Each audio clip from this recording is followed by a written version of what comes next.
This is the Wind Dummies podcast. I'm your host, Lucas Deal, taking over for the legend, Jonathan Gerber. Gerber, thank you so much for starting this thing, passing me the torch. And boy, oh boy, are you all in for a treat tonight. I'm here with the real stars of the show. You probably know him. He's a one-time world champ, Chris Smith, a.k.a. Smitty. What's up, my man? How you feeling tonight? Dude, I'm feeling great, man. This thing looks awesome. We're going to have a great time with our guests tonight. We've got some fun games. It's just going to be awesome. Yep, it is. And not to be outdone, we do have also the disc golf veteran and the step putt master, Mr. Ronnie Unruh. Yo, what's up, guys? What up, dude? Those beats coming in. Oh my goodness. Right? I was jamming in the background. I love it. Can't wait. All right, boys. What do we excuse me, what do we have in store for these nice folks this evening? Fellas, we got the typical monthly fun, but we got one we've been saving for you. We got a guy that's probably the best player to ever come out of our state. It's not really a probably. Not a probably. This guy's a world champion. We have another world champion on this podcast, but this guy won the Pro Worlds. This dude was the world champion. This one isn't in quotes. Yeah, in a guy that me and Smitty go a long ways back with, right? So it'd be fun to talk to Eric. I haven't talked to Eric in a while, so I can't wait, actually. It's going to be awesome. We're going to talk some food drive stuff. We're going to bust out this new platform, which is, just look how sweet that is. One thing I would say, anybody who's watching via Facebook, I think your viewing experience will be so much better if you find the Disc and Deals channel on YouTube and join the live chat there. We can see who you are. Like I can see Grandma saying he checked in. Somebody else saying, "What's up, guys?" It just comes in as Facebook user to us, but then I can see Chase Boyd because he's signed into YouTube. So if you're watching live, which, look how cool that is. Yeah. The production value. You would use the YouTube feed. Yeah, Lucas, the production value is going up a notch here, and we look fantastic. Love it, man. Beyond the normal stuff, we're gonna bring Rule School back. We've missed that a few episodes, and we made it a whole year, man. We made 12 episodes. It's the year kind of flew by on us, man. Yeah, we've had. I missed an episode, but this is our 12th one, and we've even got a new partner here with Lucas. So it's a full year of doing this, man. It's crazy. Yep. And we're gonna do it again next year, and we're planning on doing some things beyond this. Just some weekly, bi-weekly, whatever. Kind of follow the disc golf tour a little bit, and just get on here and chat and have some fun with each other and people in the chat. Yep. So. Absolutely. And also, I think it's very important that everyone knows here. Let's move some things around here. But this episode is going to be brought to you by Heiser Knots. Just a guy and his crew doing what they can do to make disc golf better. If you mention the Wind Dummies podcast when you do an order, you will get 10% off the entire year through 2024. All you got to do is mention the Wind Dummies podcast, and Heiser Knots is going to hook you up.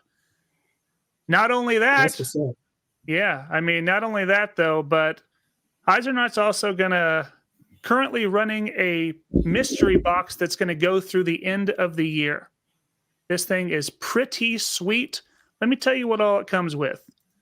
You get a distance driver, a fairway driver, one mid-range, and a putter for just $50. And there's going to be assorted manufacturers, which we have Trilogy, Discraft, Lone Star, Innova, and Millennium. If you are someone that doesn't want it assorted and wants to have something very specific, you can specify, and Heiser Knots will attempt to cater to your request. Absolutely. Best I can. If you need help selecting that stuff, let me know, man. I only charge a one disc fee. per box. So just let me know. I'll hook you up. I'll let you know what you need. Yeah, All and payment and Lone Star. yeah. Carriers only. Got a little Keep bit in of mind, that. everyone, there is going to be more information within this podcast on how you can enter a giveaway that we'll have next podcast for a free mystery box. So stay tuned for that. And last but not least, speaking of sponsors and companies that are amazing, if you or your company would like to sponsor an episode or become a Wind Dummies podcast title sponsor, please reach out to Ronnie, Smitty, or myself, or email us there at win.dummies.podcast@gmail.com. Awesome. All right.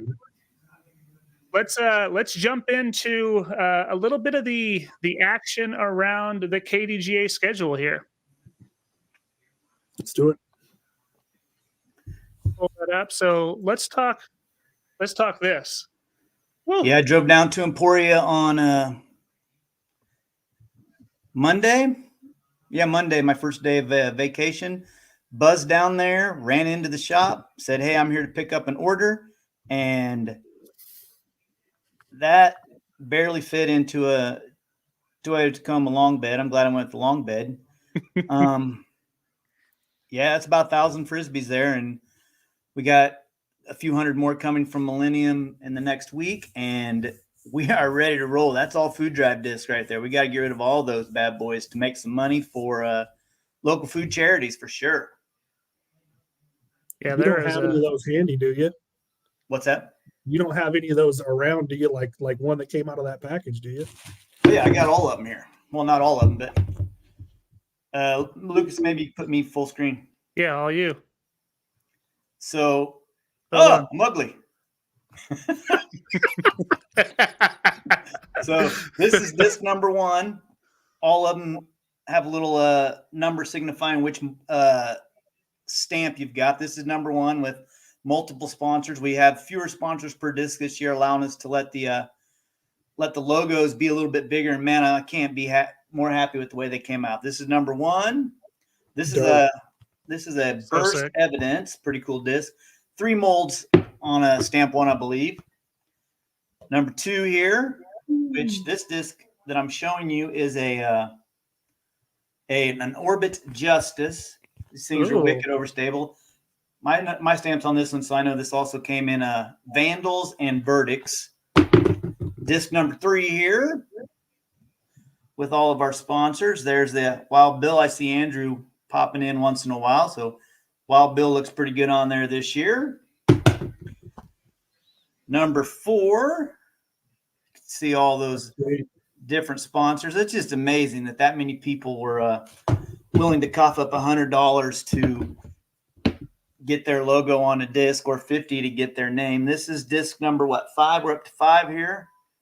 This is a really cool a confetti trespass. These things are great. I've been throwing not this one of these, but a confetti trespass a little bit. Like I said, all those people ponied up $100 to get on there. These guys, the MA40 crew, ponied up $500 to get their own solo logo on a disc. That's number 6. Awesome. And our final disc is number 7. Ronnie's company also threw in $500 to get their logo solo on a disc. So we got a lot of those, and like I said, we're going to get some more from the guys down in Harrington. Pretty cool. They came out so good, man. Like even better than I thought it was going to. When I got the sneak preview the other day of what that looked like, I was like, oh man, that's legit. They all look amazing. Yeah, man, they look great. They look good. So there they all are in the boxes. They're all now sorted in Mace's basement by mold and color. Sweet. I think this needs to be stated here. Yep, he hit me up with that, wanting to do that, and I said, what are you going to put on? And he said MA40. So yeah, that's pretty cool. You rock, Mr. Sawyers. And he gives a lot of goldfish away. Oh yeah, I've been giving those out as some prizes at Flights League too. So yep. Great stuff. Oop, sorry. Someone had a question right away. They want to know how far you threw in 2001. We'll get to it. We'll get to it when the runner-up gets here. All right. So let's talk about some of these upcoming food drives. Look, so this is one that the three of us are pretty partial to, right? That we've kind of collaborated with the AirCap Club to throw the first food drive on. What is it, next Saturday? Is that right? Is it that fast? Yeah, it's not far. Food drive, chili cook-off, raffle, other yet to be determined fun that we still haven't even come up with. So come out and have a good time with us, and let's eat some chili and raise some money for the Wichita Food Bank, the Kansas Food Bank. So mulligans, we're going to take in some canned goods. It's gonna be a heck of a time. I can't wait to do it. Yeah, it's gonna be awesome. Yeah, and please bring some chili. Lots of chili, please. That course at Herman Hill disc golf course, that we're gonna play it there, but I mean we're gonna set up something special. See if we can make this a really good time. Yeah, it won't be your normal. We're gonna do some temporary stuff, and it's gonna be fun. All right, next up. Man, if you haven't been to the Inman Food Drive, you're really missing out. I know in the past they always do a pancake breakfast in the morning. I'm sure that's probably on the agenda for now. Super short course, super tight little park, but they usually get, I think that over 100 people maybe last year. And the biggest raffle, maybe, I haven't been to the Salina Food Drive in a few years. I know they have a big raffle, but Inman Food Drive generally has a huge raffle, and DB and Kevin and the whole crew do a really good job of running the event. It's a great time. Yeah, I went last year. It was a hell of a time, dude. We you'll never have so much fun playing in a group of 10. So awesome. All right, next up. Anthony. So I assume this is being ran by Mr. Craig Winters. I see an MA40 crew there. So it looks like the 7th of January. Anthony Lake. Let's hope it's not all this snow on the ground like this picture shows, but yeah, get out there on January 7th and have some fun at Anthony Lake. One of my favorite places to play disc golf in Kansas. I love that place. Yeah. Always have. I'm a big fan of losing discs there every time. I've got a 4-time Paul Macbeth force in the pond there with about 5 aces on it. So if anybody happens to run across that, let me know. There's a big reward for it. Yep. And Craig said, that's him. He'll be running that. All right, next one up. This is new to the food drive schedule down in Chapman. Andrew is the host this year. From what I know of the course, it's a short, fun play, and we're always excited to have new venues show up on the food drive schedule. Yeah, awesome. That'll be cool. Sharon, Kansas. I assume this is another Craig Winters one. 113, January 13th. I haven't had a chance to get down there and play that course there. I see him posting about that stuff all the time, but I haven't had a chance to play it. I assume it's pretty sweet though. But January 13th, Sharon, Kansas. Not too far away from a lot of people. So let's see how many people we can get out there. January 20th, Concordia Food Drive. This is being run by Mr. Workentine down in Concordia. If you've never played Concordia, it's a really fun play. Parks right off of the highway across the street from Walmart. A little bit of rolling hills, a couple tight shots. I've always loved going down there and playing for sure. Yeah, I've never played that course. It's fun. I've been there. It's fun. Milton Vale, is that a Damon? Is that another Damon one? Yeah, I think it's that. The dates are the same, so I think they're piggybacking off of one another, one early, one late. I'm not sure. The old yeah, this is Damon. Day night doubleheader kind of situation. Yeah, on the 20th as well. So that's cool. Like I said, I've heard some really good stuff about playing that course. So I've never had a chance to go play. Got the shortest par 4 in Kansas that you'll be happy with the 4 on. Sounds fun. Yeah, you guys have talked about that course before. Oh, this poster though. Whew. That's Jetmore. Ethan just didn't get a chance to making it. Also on January 20th, Lucas said he would throw in a free disc to anybody who'd pulled the January 20th trifecta off, play Concordia, Miltonville, and Jetmore food drives. Lucas is going to throw in a free disc. Yeah, I'll double the prizes. I'll double the prizes. Yeah, video evidence here. I definitely said it. So got you. If someone wants to do that, I got you. Another one down there for Craig. Craig doesn't stop. This is the one. I think this is the one at the school. I haven't had a chance to play this one either. This is all from area. Well, I've got some family down there around Medicine Lodge, so I need to get down there and hit all these. January 21st. Yeah, another good one that's probably gonna have some good time at. So I need to get down there and play it. Craig, you're right. I do need to play it. Garden City, the Garden City crew, my guys Daniel and Evan, their parents, I guess, are going to be running this, and Garden City Community College. It's I'm so excited to see a growing community out there in Garden City and Dodge City and all those little Western Kansas towns. I got a soft spot in my heart for all those people way out west. I spent some time out there, so that'll be a good time. Andrew chimed in and said that Chapman is not at the old one, that original course down there in the little part of town, that little short one. This is at a super long 9-holer. So sounds like a good time. I might have to work my way up to Chapman. That's up on I-70, yeah. Just past Abilene, short of Manhattan. Yeah. Well, here's one that tends to get a bunch of people every year. Marquette. I'm sure DB is going to have a heck of a time going on out there. January 27th.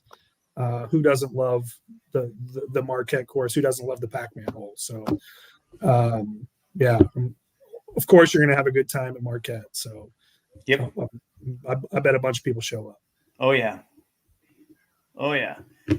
And another one with Andrew driving force behind it there in Harrington. I know that this is at Father Padilla. I know they're doing some updates to Father Padilla, and Harrington's getting a new course somewhere there. So they got a lot of good things going on there. And, if it's in Harrington, Dennis is involved. And if Dennis is involved, it's cool. So, yeah, very much so.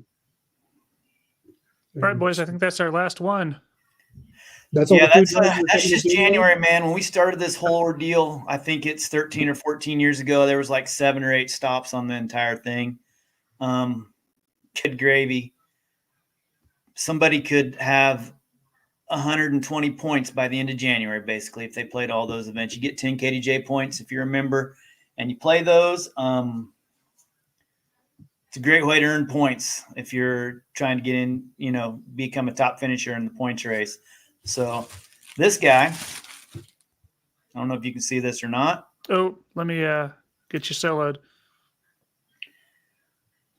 Mr. Nate Taylor played multiple of those food drives last year on his way to winning the KDJ points race. Great. And we have while I was in Emporia, I picked up all the trophy disc for all the winners, the top 3 finishers in each division. So Joe has all the ones for the Salina crew already. Kevin has all of them for the Darren Bottom crew. I have all of them for Wichita crew, and there's just a few in and out of there that we'll try to catch during the year. We try to hand them out versus shipping to save $8 a pop. Yeah, super sweet. Can't wait to snag mine. Ooh. I didn't get one this year. Oh. Boo. Move your head a little bit. We'll all feel real sorry for you. Yeah, go back. Right on. All right. I think we might have someone sitting in the green room waiting to say hi to us. Or are we going to do rule school first? You want to do that first? Yeah, I think so. Okay. Let's do rule school first. and then bring Eric in. He's not that important. He can. All right, here we go. You ready? Yeah, let's do it. Here's the scenario. I'll give you guys a scenario. You kind of tell me what you're thinking, and the chat can chime in a little bit to what they're thinking, and we'll try to break this down, okay? So Barry Climo, pretty good player, you may have heard of him, was driving on hole 8. During his throw, a park user's dog spotted a squirrel in a tree across the park. The dog jetted across the fairway, leash bouncing in the air behind him, startling Barry as he released. Climo's shot was wide and ended up deep in the creek to the right side of the fairway. Looking at the dog and complaining, his group allowed him to rethrow, claiming it was only the fair thing to do. What do you guys think? Lucas, where are you going with this? I'm gonna phone a friend here and see what the chat says. I'm gonna use my lifeline. What's the chat thinking here? We got somebody laughing at it. What's this scenario? Were we playing sanctioned golf? Yeah, was it sanctioned tournament? It was during a PDJ league. Okay, so that's irrelevant though. This was a group playing, even if it's just normal league, a group playing league of some sort. If we're in league, yeah, we're playing organized golf, right? Yeah. Okay. This wasn't like me hanging out with you like casually. This was some type of organized disc golf. There was money on the line and people, relying on you to enforce the rules. Yeah, I'll say this then. If we're playing organized golf and that scenario happened, Barry's playing partners, their heart was in the right place, right? Obviously, it's not Barry's fault that the dog ran in front of him then, right? He didn't cause that. However, if I'll just use another analogy. If the tree next to the tee pad fell down as Barry was throwing and had a Randy Johnson moment, and as the tree was falling, his disc hit it, what would happen then? Right? Would he still get to rethrow? Yeah, just the same situation. So yeah, you can't do a rethrow, right? It sucks, right? It wasn't cool. Wait, hang on, time out, Urge. You always have the option to rethrow. That's always a rule in disc golf. Fair enough. The entire time, whether it's a drive or a putt, you always have the option to rethrow. Never is it free. Right.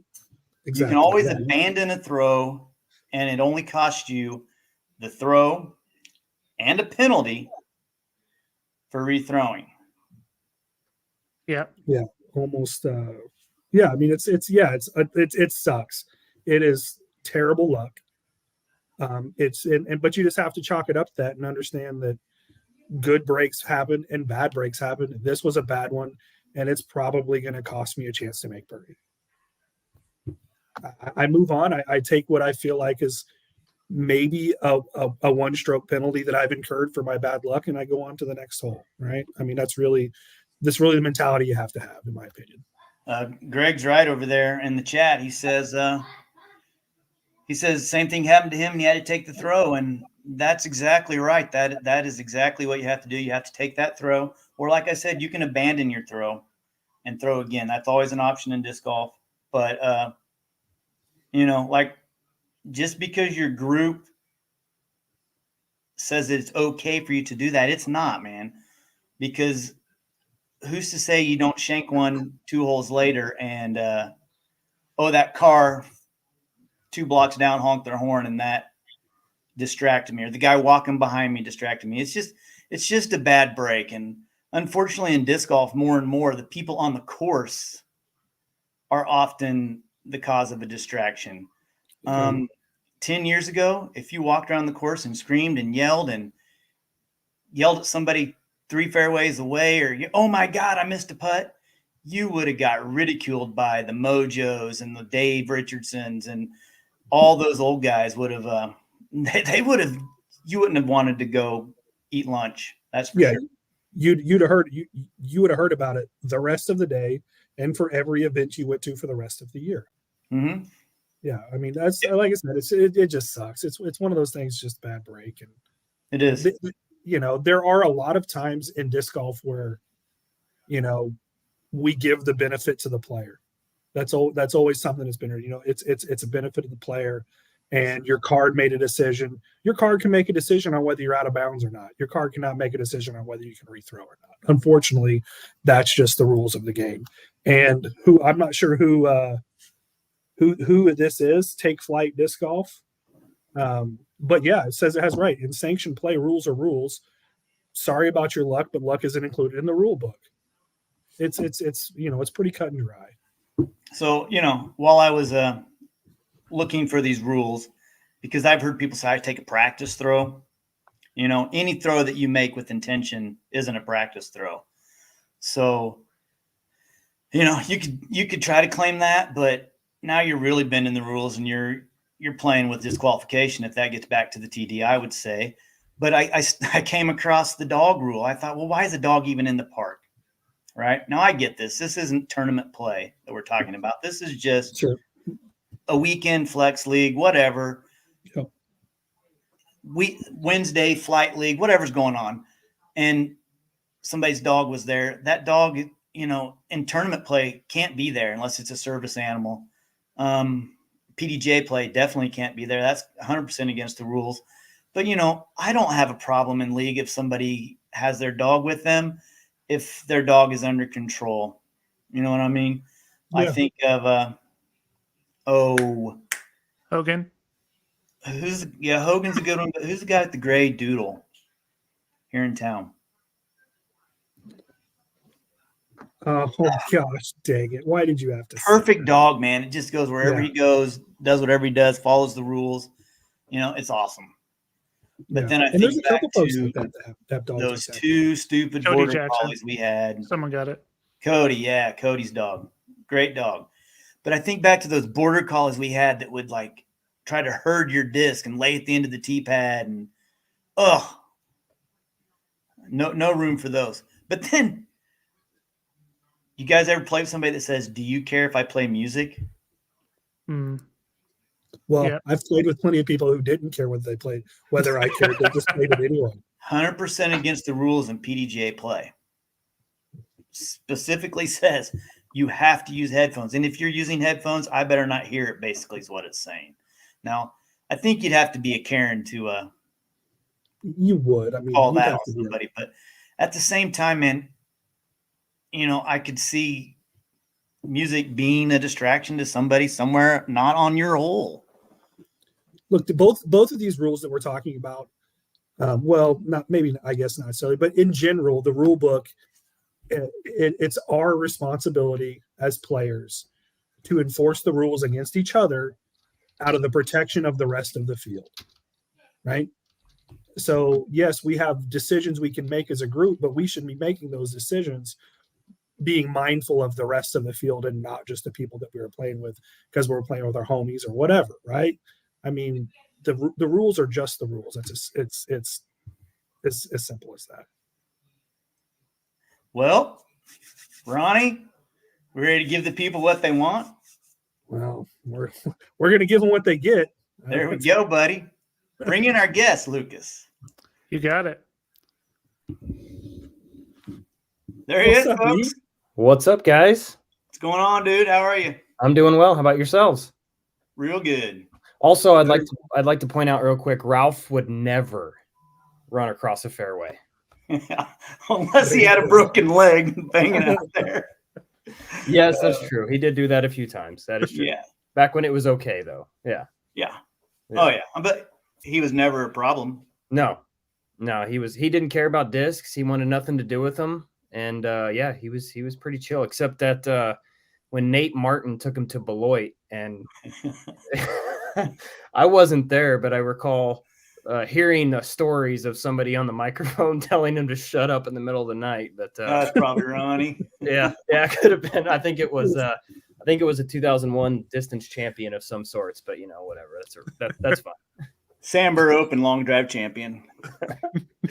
Oh man, long drive. Yeah. Yeah, I remember that day. I remember that day vividly. I threw a green FX Firebird, 487 feet. Yep. I remember you threw. Mm-hmm. I don't remember what I threw. Oh, you do too, you son of a gun. Was it wait, what, 2001? Oh, it was a black disc with a gold stamp. Black disc, gold stamp. I mean, 2001. Goodness, what would that have been? You were still throwing rhinos and stuff this time. Yeah, I figured as much. Black disc, gold stamp. You rolled it. I knew I threw a roller. I don't remember what it was. I can't for the life of me. I'm pretty sure it was a lightning disc of some sort. Was it real? Oh, you're right. Oh my God. Oh, I forgot all about that. Yeah, I don't know what the disc was, what it was called. We don't need to talk about the gold stamp on it, but yeah, I do recall that now. Yeah, that's right. It was my roller disc.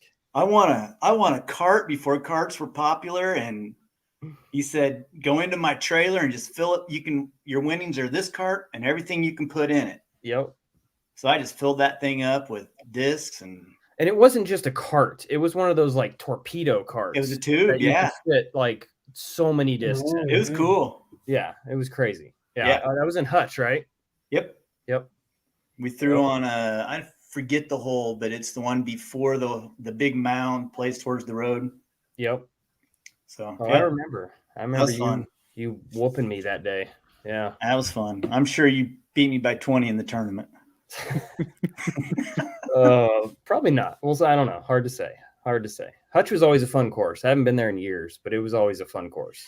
That course at Cary Park's pretty much gone. It's just all the cottonwood trees and everything are out.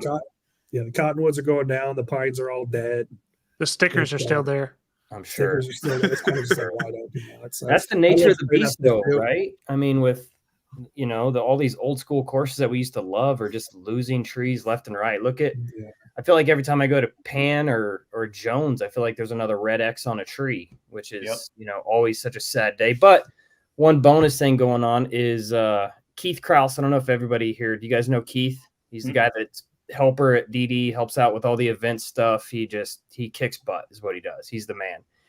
He just got hired on from the city to be the disc golf superintendent. So his job is to make the courses look good. So hopefully, we lose a tree. Hopefully he's planting 2 more, those kind of things. And just dressing up tee pads, replacing tee pads that need replaced, baskets, those kind of things. So it's pretty cool to see the city step up and want to do something like that and create a position like that is pretty cool. And I think Keith's probably the best guy for that job. So it's pretty cool to see. That's awesome. Yeah, that's dope, dude. That's awesome. That's forward thinking too. I don't know very many disc golf superintendents at parks. Right. Yeah. Well, I mean, if it's going to happen, it's going to happen there, right? I mean, that's the logical first place for it to happen. Hopefully we see it happen other places. Absolutely. I think you'll see it more. The only place I've really seen it was like private courses, obviously. Disc Golf Terminalen up in Skellefteå, Sweden they had a guy there that was the disc golf superintendent, took care of the park and the course and all that. And he did such a great job. So yeah, I would love to see this catch on in more cities step up and do this. Cause it's put it in a course. It's not as easy as just, hey, let's put the course in, then we're done. There's so much more maintenance that goes on to it, upkeep and, tee pads getting eroded. And there's just a lot of maintenance that goes on behind it. So keeping a course up to date is good in my book. Well, I know here in Wichita, man, our parks department, they do a great job. They help us out with what we need, but the disc golf community is really who is the driving force behind keeping everything good and updated and, fixing things that need broken. Just last weekend, Mike Bailey, just total stud here in town, had to take a vacuum out and vacuum rocks out of a sleeve because we have this extended pole. Basket's like 7 feet in the air. Looks really awesome. This big tower around it. And somebody just dropped rocks and rocks and rocks. Yeah. So he just vacuumed those suckers out. That's awesome. That's good to have good people around. That's hard to find. It's hard to find there. you see it more and more on courses where the city allows that kind of thing, allows disc golf clubs to go out and do work. In Emporia, they would prefer to do it themselves. They don't want us out there. I don't know if it's a liability thing or what it is. Absolutely, maybe it's a small community aspect of it, but so they're always taking notes and listening to what we want. And we always ask for the moon, and typically we'll get something a little bit smaller. But yeah, shout out to the city of Emporia. They're doing big things. It's pretty cool. That's cool. Love it, man. That's cool. So, well, we always start this with 3 questions from Ronnie. We call it 3 from the tee. All right. I don't know if you've watched in the past or caught this, but it's always the same 3 questions to every guest. So, Ronnie, you ready? I'm ready. You ready? I'm ready. Let's get it. All right, dude. Question number 1. Do you remember the first disc you ever had? And do you still have it? Yes and yes. And ironically, it is a lightning disc. Handed down to me from Jim Ramsey had it at one point. Mike Gentry had it at one point. Maybe Don Carter had it at one point. If you look at the back of this disc, it's just got scribbles on it and Sharpie from the next hand-me-down. So it was a Glow Stealth, and it is hanging in my basement as we speak. So yes, I still have that disc. That's great, dude. The stories we always get. I think I'm the only person who doesn't still have their first disc. I feel terrible about it. No, yeah. All right, question number 2. They're gonna get progressively harder here for you. Sweet. Question number 2, you get a dream card, right? You and 4 dudes. Who's in your 5? Oh man, do they have to be living? Nope. They do not. They can be any person you want. Yeah. I have seen this segment, so I know, and I tried to prepare for it, but you just can't prepare for this because there's the narrowing it down to only 3 other dudes is like next to impossible, I think. But I'll give it a go. Probably number 1 would be Steady Ed. I mean, why wouldn't you want to play around disc golf with that guy? I had the pleasure of meeting him at my AM Worlds that I played in 99, I think it was 99 Kansas City. He came down and it's probably my most prized disc that I have. I have a Steady Ed Glow Putt with his signature on it and 001, and it's framed up on the wall as well, that's pretty cool. So he would be, my number 1 probably. Number 2, I'd probably go with a local legend, downtown Randy Brown. Just always, looked up to that guy. He was, when I first started playing and was playing advanced and then moving into pro, he was the badass around. He was the guy that everybody looked up to and wanted to be like, and I was definitely a part of that. So, and then the 3rd, man, couple names coming to mind, but I'd probably go with LaRon, honestly, because he kind of took me under his wing at one point and was a mentor kind of thing, and just tried to model my game after him. I remember driving to Kansas City when it was Kansas City Wide Open, the big event up there, the A-tier as it was back then, because that's all we had. But it was huge, and they'd play 4 rounds and then they'd play a final 9 with the top 4 guys. And I remember just always wanting to be there to watch that. And he was always in that final. Yeah. And him and I always remember watching Climo play there. Stokely was always there, it felt like. And I remember one year Babbitt made it into that final, which is always a goal back then, is to make it in one of those finals. And I think LaRon was definitely the man that I looked up to the most and modeled my game after. So I think that's my 4. I think that's a pretty solid 4, though. You get one more if you want it. We'll give you one more. Man. Another one. You don't have to have it. You don't have to have it. That's a pretty hard 4 to beat. It is, and I'm going to bring Ralph back, and he's going to join us for this round, and he's not going to run across the fairway. So I even got the Ralph hat on tonight. So I kind of thought that might be one of them. Yeah. That's awesome, dude. Love it. Yeah, Randy has been on, I think, 3 people's 5. And maybe more than that. Who doesn't like downtown? LaRon's been there's been several stories of LaRon. Right. I know for sure that he was one of downtown's 5 actually. So all right, the last one. This one might not be. This is usually a hard one for people. This one might not be so hard for Mr. McCabe. Your favorite disc golf memory? Ooh. Well, I mean, obviously, winning Worlds is got to be number one in memories and things I've done and looked up to. But honestly, like as much as I loved winning Worlds and like that's probably number one. But I'm gonna set that one aside and pick another one just because that's kind of like the obvious answer. I think one of my biggest achievements in the sport has been being the president for the President's Cup, the team captain for President's Cup. And when we played in, I got the honor of playing in 2010 and we played here at USDGC. And then in I don't even remember what year it would have been, 12 maybe. I was the Captain America. It was what I was. So I got to pick the team to go over there and play. And, America's won every single year. So you never wanted to be that one guy that, you didn't win.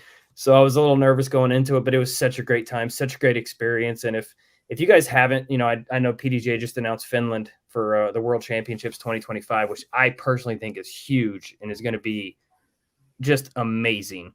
I mean, even back when I was traveling over there and playing in 2009, 10, 11, those years, they treated the sport like we're treating it now.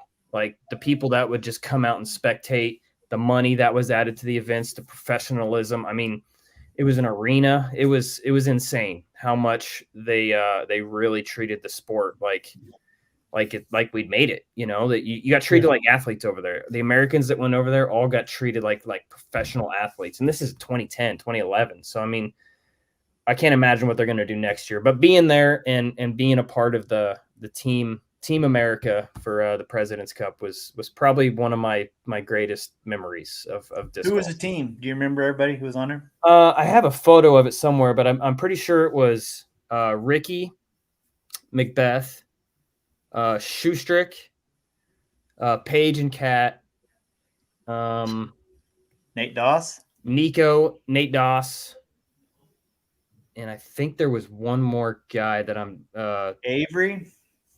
I don't think he was on the team. I don't think he maybe a sextant. No, because I remember I had a captain's pick of the last pick, and he signed a Red Bull can. And earlier that year in Texas and gave it to me. It says, "Hey, I want to give you this, when you're thinking about making your pick next year." It was Sexton was who it was, and he ended up not getting picked. But I made a joke when he was captain and signed a Red Bull can and took a photo and sent it to him. Said, "Hey, dude, I'm available if you need me." Yeah. But no, there's a picture of it somewhere, but I can't remember who that ate. It might have been Yuli actually. Oh, okay. Around that time frame, it probably was. So I've seen that photo. Yeah. I don't know who's on there, but yeah, how cool would it be, Smitty, to captain a national team? Pretty cool. Yeah. I mean, unreal. Yeah, crazy. I tell you, the fear of losing is probably a little greater now than it was in 2010. Absolutely right. Those Europeans are insane. How good they are. It's crazy. Well, the chicks, Kristen's gonna just probably smash. Oh yeah, us. No matter who she's playing. Yeah. Yeah, she's so good. Yeah. So yeah. Remember, this is kind of off topic, but speaking of Europeans, you remember at the Casey White Open when I forget the hole? Well, it's the same hole where the guy painted your disc that year in warm up, but yep, painting the circles. Yeah, he just painted over your disc. Yeah. Marcus Schallstrom threw that bomb drive all the way down there to the edge of the circle, and he's lining up that putt and putted that sucker right into the zoo. Yep. Oh, I remember that. Oh yeah. Oh my gosh. Yep. That swope. Yep. Yeah, those Euros don't do that anymore. No. And I think he was throwing piranhas like 500. It was a piranha. Yeah. Gosh. Dude is insane. I throw far. That was his. Yep. That was his thing. He almost won Worlds. He almost took down Doss at his second Worlds, I think. Yeah, the one in Wisconsin. He almost beat him. He was chasing him down. I remember that was my first Worlds I went to and played in, I believe. And I remember watching that final nine thinking, goodness, how does this guy throw a disc so far? It was insane. That was at Highbridge, Wisconsin, which is like almost Canada. It's so far up there. Final nines were awesome, weren't they? Absolutely. I part of me wishes they'd come back. And I know they do for the majors, a couple of the majors. I don't know if they do for Pro Worlds. I don't think they do for No, MPO, they FPO, don't. but Masters Worlds is in Emporia next year, as all you guys know. And they're talking about the Final Nines and everything for next year. So that'll be pretty cool.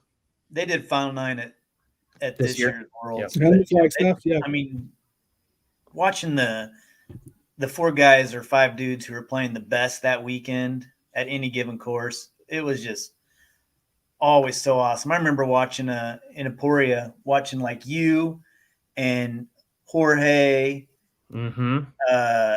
Randolph, sometimes LaRon, sometimes Ron Kahn, just watching those Final Nines and then driving all the way to Western Kansas afterwards. But never once thought about leaving because you just didn't leave stuff like that. You didn't leave. So you could miss LaRon throw 9 miles over trees with Pegasus or something like that. Who's going to miss that? Yeah, old hole 18 Jones West. LaRon when he used to park that hole over the top.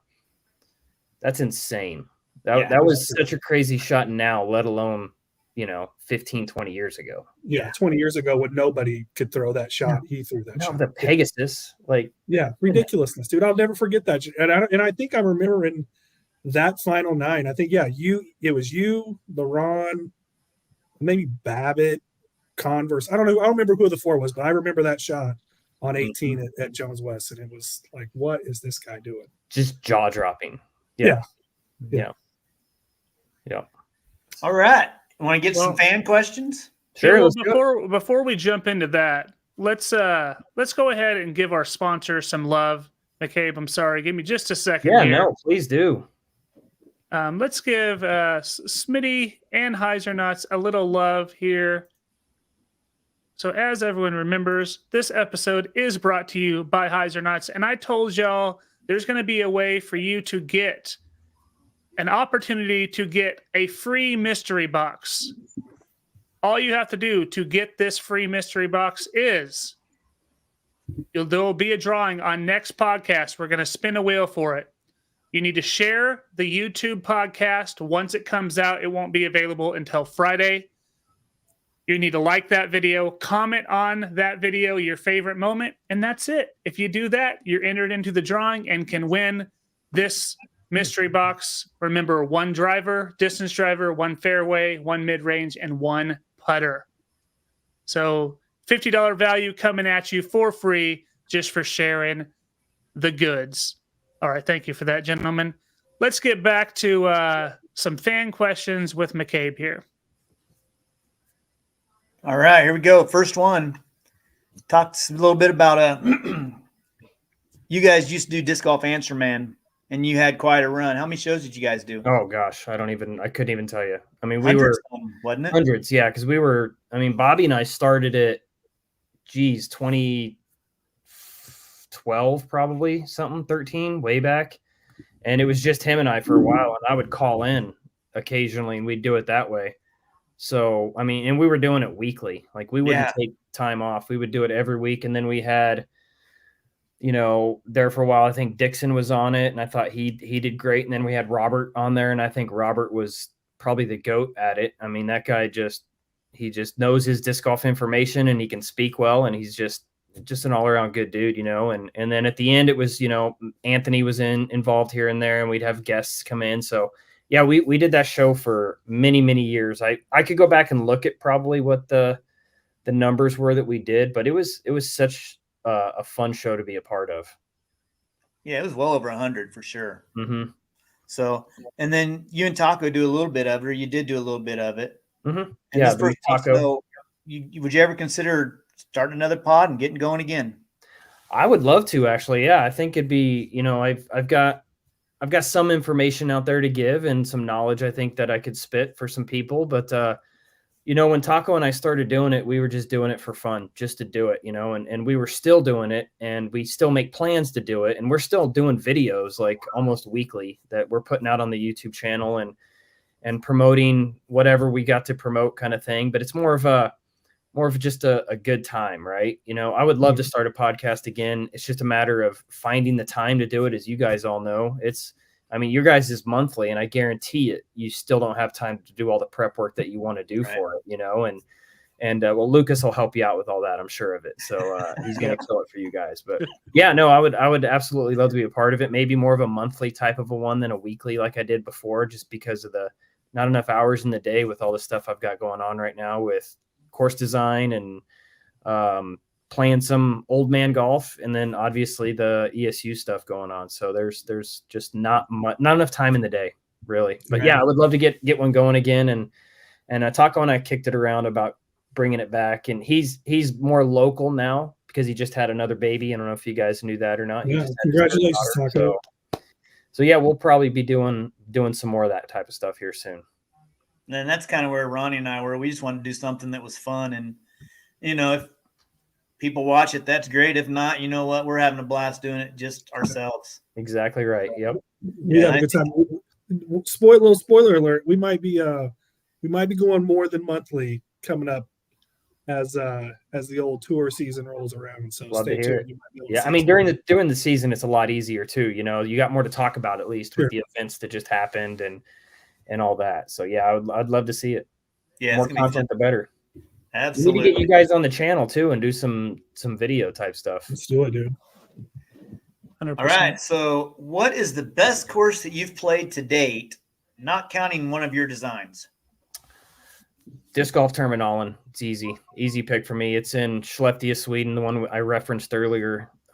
It's basically, if you watch Latitude 64, if you watch their YouTube channel and the disc reviews that they do and anything they're doing out on the course, that's one of the courses that is on their complex. I don't know how many are there. Well, a few years ago, I played a tournament there, and it was the 81-hole challenge, and we played 81 holes, and it was 81 unique holes, different holes, right? It was all different holes on this course. It was like 5 or 6 different courses that we were playing.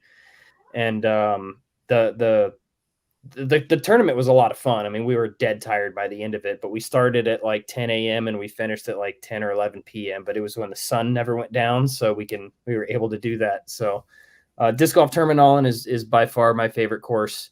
The championship level that we played out for the Scandinavian Open is the one I'm referencing. It's hole 1 is I don't even know how far it is, but it's a par 6. It's the one that the Albatross River came from. You know what that disc is? Yeah. It's like there's limited amount of those out there. Apparently somebody threw in an albatross with a river from the fairway from like 450 or something crazy like that. And it was such a sick hole. It was like this massive turnover. It's like 420 to get to a landing zone, and then you've got another 430 around another corner, and then it's another dog leg to the right that plays another 400 feet or something crazy like that. But it was a legit par 6, and it was just so much fun to be there. It was just, and I think that's probably part of it too, right? Part of the experience of being in another country, playing a tournament and doing what you love. And yeah, that course is just amazing. If you ever have the opportunity and you're ever in that area for whatever reason, definitely check out that course. All right on. And then these next few questions are going to pretty much be in the whole realm of course design area. So you've kind of stepped away from disc golf for a while and got into the course designing, as we all know. Is there anybody you look up to as a course designer? I would say there's a few. Obviously, back in the day, it was always Houck. Was always the man that was putting in courses all over Texas, because that's, I've played a lot of disc golf in Texas. I played a lot of his courses, so looking up to him and what he's done for the sport. Handful of others come to mind. HB Clark is another one from kind of more out east Kentucky area. I think he's done a lot of courses out in that area. So yeah, there's definitely some names I've looked up to. I mean, it's crazy how many people are doing it now as opposed that we're doing it 15, 20 years ago, which makes sense, with the boom of the sport and everything. But, you've got Disc Golf Park has a handful of designers over there that do great quality work. I run into all these guys at trade shows, and we always kind of go and have dinner at some point. And now Discmania being under the House of Disc umbrella, it'll be fun working closer with those guys on some things, maybe doing some special projects. So looking forward to that as well. But my number one guy that I always looked up to going into the course designs and all that was definitely Houck. I mean, I think if you ask any course designer and they don't say John Houck, then they're probably new to the sport, would be my guess. He's designed some buttes, that's for sure. Yeah. Legend. Yeah. I just I'm gonna ask this next one because this was my question, and I saw you post something the other day while you're in Georgia, but I don't know if you know this exact number, but how many disc golf courses have you designed, and then how many states have you now gone into? Yeah. So number wise, I'm around, I'd have to sit down and count the rest of them, but I think I'm around 82, 83 courses in 29 states. Dang. 29 different states plus one in Canada. Oh, you're international. Got to go to the old Kamloops, BC is a course I designed out there on MacArthur Island. They call it Mac Island, so we changed it to EMAC Island. So it's just a little shorter style of course. Of course you did. But of course you did. 29 states. And the goal obviously is all 50. I think that'd be such a cool goal to hit at some point, have an EMAC course in all 50 states, even if it's just a 9-holer somewhere. I'm not picky where I'm only going to go do courses on properties that are just, set up for big DGPT events. It's almost anymore, a city will reach out and say, hey, we want a championship level course and, come to town and see what we can do. And you get there and they've got 30 acres to work with and not a single disc golf course within, a 30-mile radius or something like that. Well, the last thing that they need is a big championship level course, something that's a little more beginner friendly, maybe advanced level. You can put a couple tee pads in for difficulty. But I mean, the more and more Hammond Parks that we put in the ground, in my opinion, the better for the growth of the sport. How do you approach something like that when somebody calls you in and they have this big dream of making this, killer course, and you show up and it's just flat, barren land and there's playgrounds, there's, how do you steer them towards what they need? Yeah, it's not always easy because a lot of times they have their mind set on what they want, and you just have to kind of explain it to them and show them other properties that have these courses on it that are championship level and really just explain to them. And that's one of the first things I do is explain to them, hey, if you want to host events on this, it takes time. You can't just boom, put a course in the ground, then all of a sudden we're running an A tier. I mean, look at the course I did up in Alaska. We put that course in 2018, 2019 or something like that. And we ran our first A tier last year. So it takes time to get these courses put in the ground and beat in and play B tiers on and those kind of things. And I've absolutely told a city that, hey, I just can't do this because of the playgrounds or the sidewalks or whatever the case may be. And one course that does come to mind is really close to here, and that's El Dorado, that course down there. Man, I was stoked when I won that bid, and I went out there and looked at that property, and it was absolutely beautiful property. And they told me straight up, hey, if you need a bridge, we're going to put in a bridge. So I designed that course to the best of the ability of the property and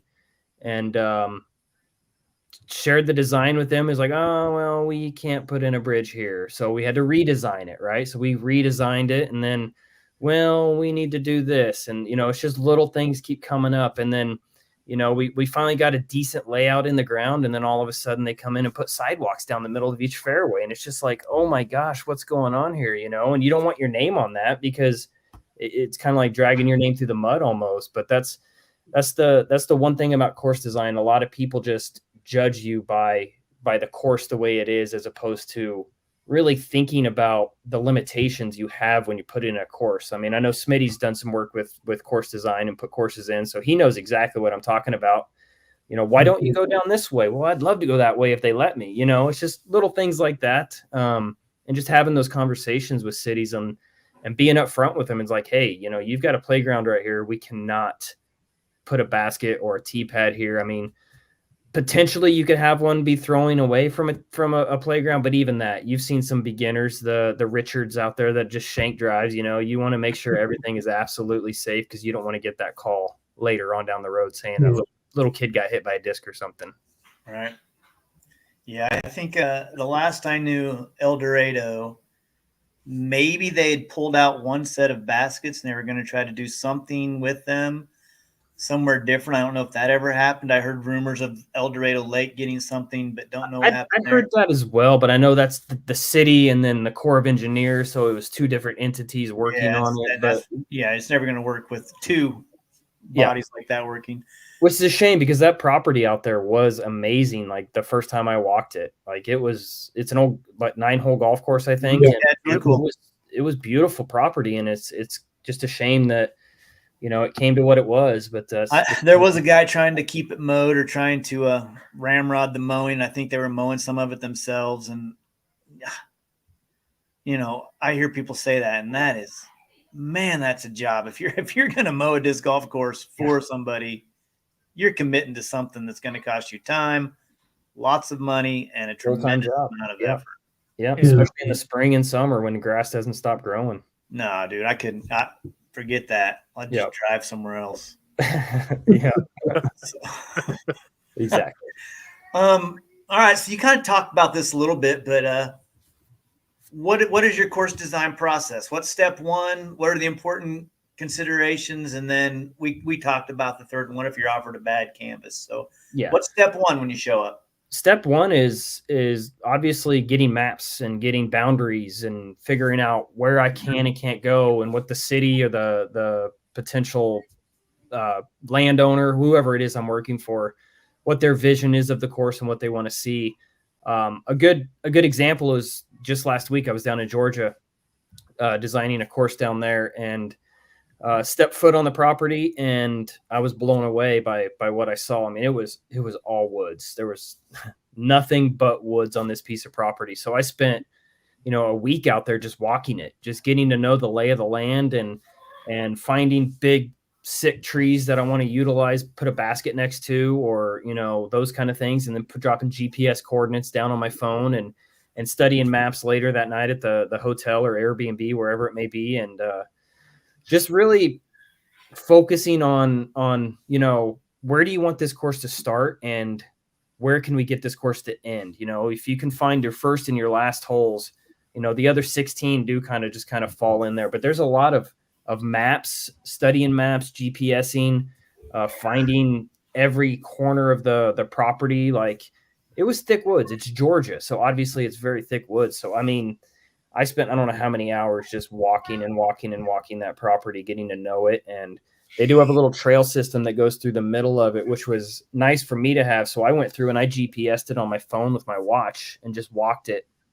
And then I could pull that up on my computer and see exactly where that map was, see exactly where the trail went. So I can utilize that trail for access points to maybe the next fairway, have a hole coming up not close to it, but around it. And then you can have another trail cut to that trail so you can utilize the trails. And they really wanted to utilize the trail system for that course because for one, it's a great introduction to the sport for people that have just been walking that trail for years and see what are you doing out here? What's going on, and help clean up some trash and those kind of things. But those are kind of the steps that I go through and obviously putting the course down, putting the ground whiskers that I have, put those down in the ground, GPS coordinates, have them mow through the fairways and then come back and then do the final layout for them after that. So one thing I did in Georgia was I put a ground whisker down on where the tee pad goes and where the basket goes. And I took ribbon every 30 feet through the woods and just went right down the middle of what my proposed fairway was and gave them the directions of, hey, if I'm not here, here's what needs to be done. Each hole have a written out art, whatever you want to call it, like a spreadsheet of hole 1, here's how you do it. Hole 2, here's how you do it. And take out everything 20, 30 feet to each side of that ribbon, and anything under 6 inches, just get it out of here. We don't even need that on there. And anything invasive, take it out. We don't want to take any big, beautiful trees out unless they're dead.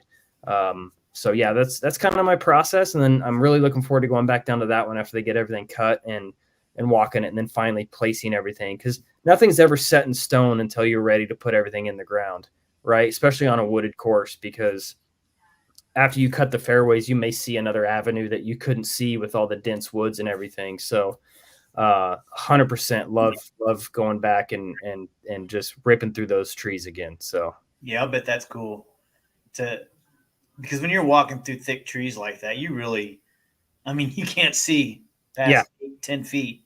Yep. I remember in the early days of Thomas Park, I mean, they have some holes that those guys just cut through the trees, and Mace showed me some of them, and I was like, dude, I don't even know what you're looking at here. But right. Yeah. A lot of times, you know, a secret is looking up too. Because if you look up, especially this time of year when all the leaves are down, you can look up and get a pretty good idea on what the bigger trees, more mature trees are in the area, and know, wow, there's a big tree, you know, a couple 100 yards down here, but everything else in between here and there is relatively small. So you can kind of create your own fairways in the woods, which is so much fun to be able to do. Just have a blank canvas like that in the woods and go through and just design your own course. Yeah, that's it's pretty unbelievable. That would be amazing. Have something like that to just to dream something up. Mm-hmm. Yeah, it's pretty awesome. Do you try to think of left versus right fairways? You try to like balance it out something like that way?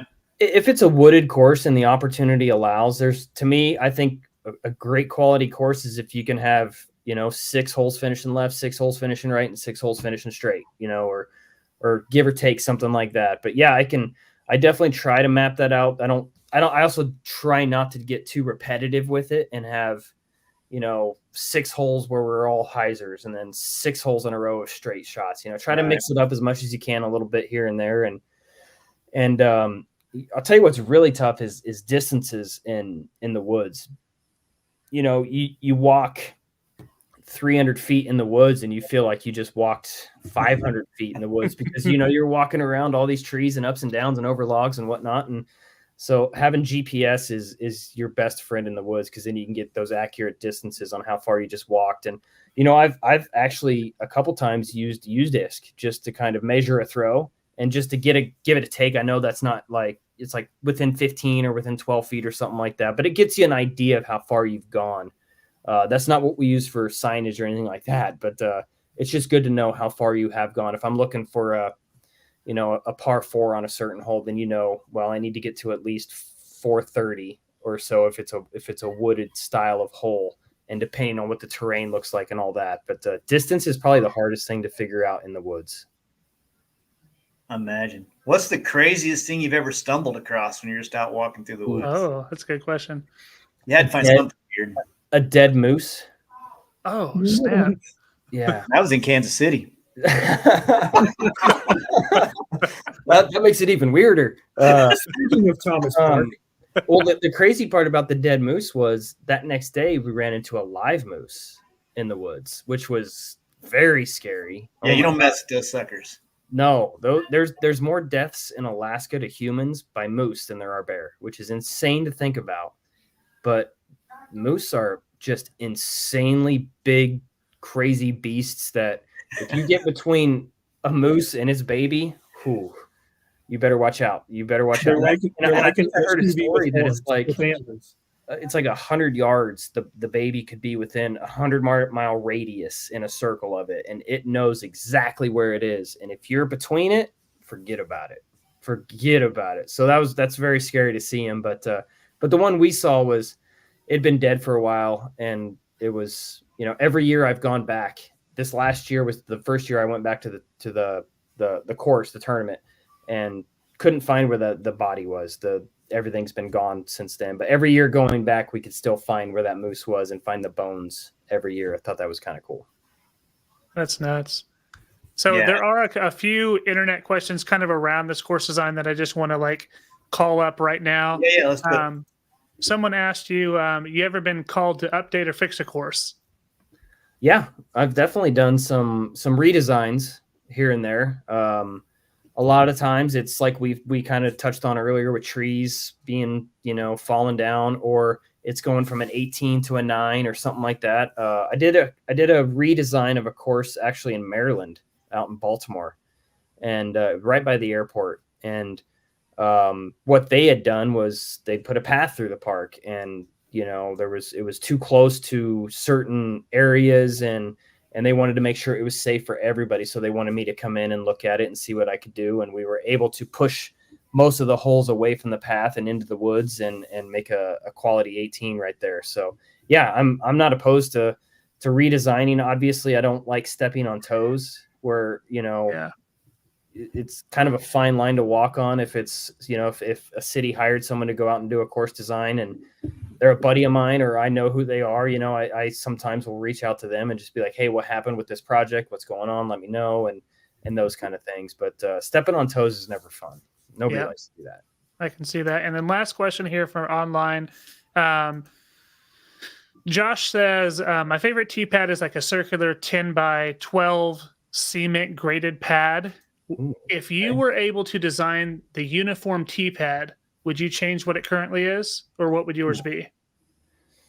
Man, over the years, I've played on all kinds of different T-pads, and for whatever reason, circle T-pads are nightmares for me personally, and that's only because the only place I've really played on them is Fountain Hills, and they're all pretty slick from that fountain. Yeah, getting nasty juices on them.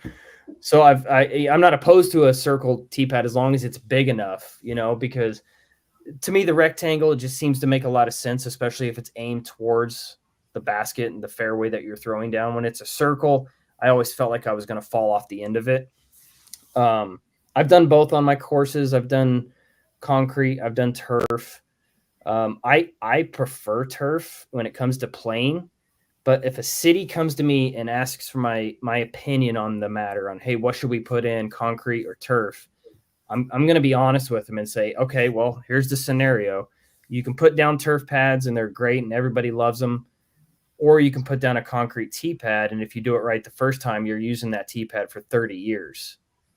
Turf is great. I love turf. And a lot of these cities aren't looking for added maintenance throughout the years. And that's what, unfortunately, real quality turf pads is going to need a little bit of maintenance on, whether it's pounding them out a little bit more, flatten them out, or putting sand on them, or whatever the case may be. But courses that we put in around here in Emporia anymore, 5 by 12 is kind of our standard on what we go with. Smitty knows this one. Lake Louisville is the one that I absolutely love. I've always loved those T-pads. I want to say they're 5 by 20.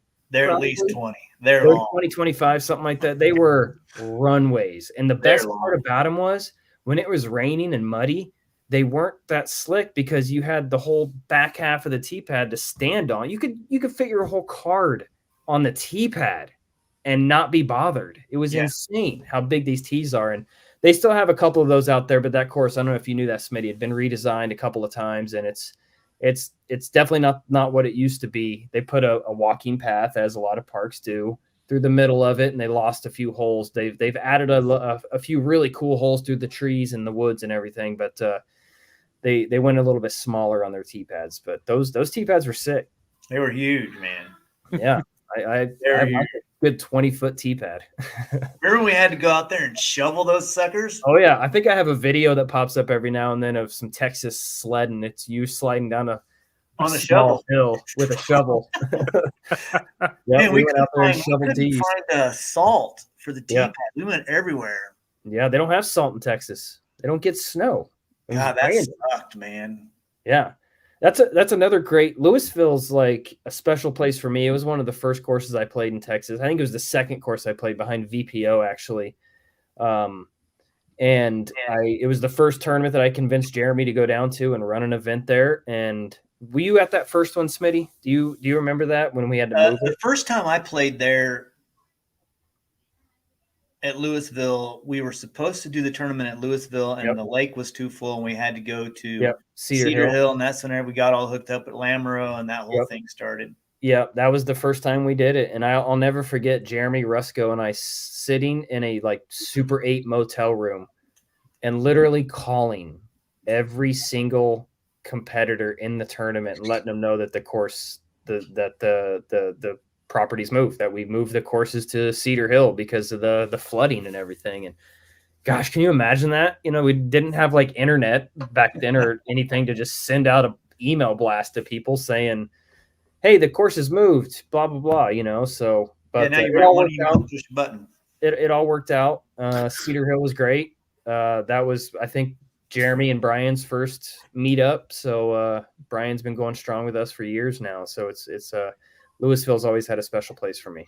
Yeah, I always loved going there, hanging out with old man, and that was fun. Yep. I remember there next week. What were those videos that Bobby used to make? You and Nico had a battle Oh, there. the duels. Yeah, the dynamic duels. Yeah, the duel. That was one of my favorite videos of all time. Yeah, that thing still gets views. Not that long ago. That thing still gets views on TV. I can't believe that. I think I went 8 for 8 to start. I think I went 8 for 8 to start at that round. That was a lot of fun. Yeah, the duels were a lot of fun. Yeah. Yeah, that was cool. Yeah. That whole time frame was awesome. Oh yeah, it was. Yeah, Bobby around and just we were definitely having some fun. Yeah, we were. Even when our RV would only go forwards, we still had fun. Oh man. So I guess our next question was, who gets credit for teaching you how to play? Ooh, good one. A couple people.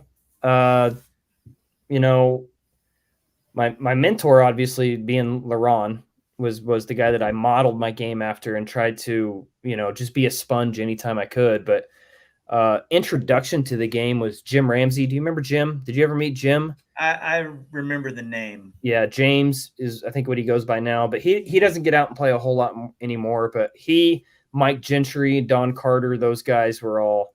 I was a gymnast, as a kid, and I was getting back into it through like high school. I think it was. Me and Jim would just go down and just kind of really just have a good time and jump on the trampolines is all that we were doing at that point. But Mike was still around, and then we would go and play disc golf, and it was Jones West, and that was the only course in town. Back then when I first started playing, it was the only course we could play is Jones West, which is crazy to think about now.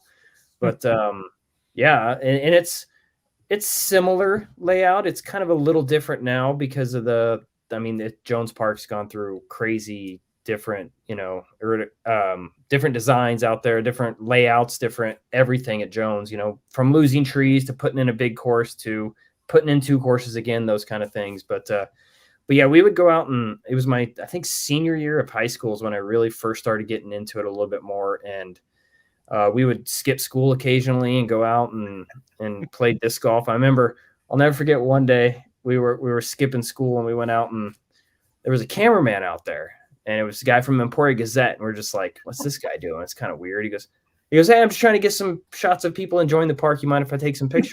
I'm like, yeah, sure. Why not? That next day, we're on freaking front page of the sports page or the front page of the Emporia Gazette throwing disc. And it's like, oh, cool. Yeah, well, we skipped school, so we're busted for sure. So Dale was pretty happy about that, wasn't he? Yep. Oh, yeah. Oh, yeah. That's my boy. So, but no, yeah, I remember those days vividly. And man, just there were so many people that I learned from. Kevin Babbitt being one of them. I used to play. I know when Kevin was on, he talked a little bit about it. We would go out and play dollar rounds, and just to keep it, keep it competitive and put something on the line is something I always stress to anybody. Just put something on the line, even if it's your pride, to go out and play, because it'll help you play a little bit harder, or have an embarrassing bag tag that you do not want to carry on your bag, things like that are Ronnie, just kind of help get your buddies into it and keep that competitive juices flowing, But yeah, Jim Ramsey, Mike Gentry, Don Carter, those are the 3 that we used to run with quite often. Well, that's a pretty good crew. Yeah. Don Carter play anymore at all or not?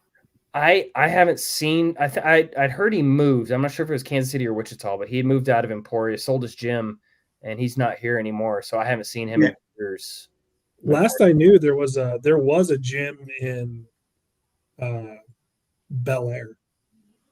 He had a gym in the Wichita area. Okay, yeah. I don't know if it's still open or if he even still owns it, but he had one at one time last I knew. And then Mike, I think he still has the gym over in Council Grove. There's a jungle gym there is what it's called. And he owned it and had been doing things over there. I haven't seen him in years either. It's crazy.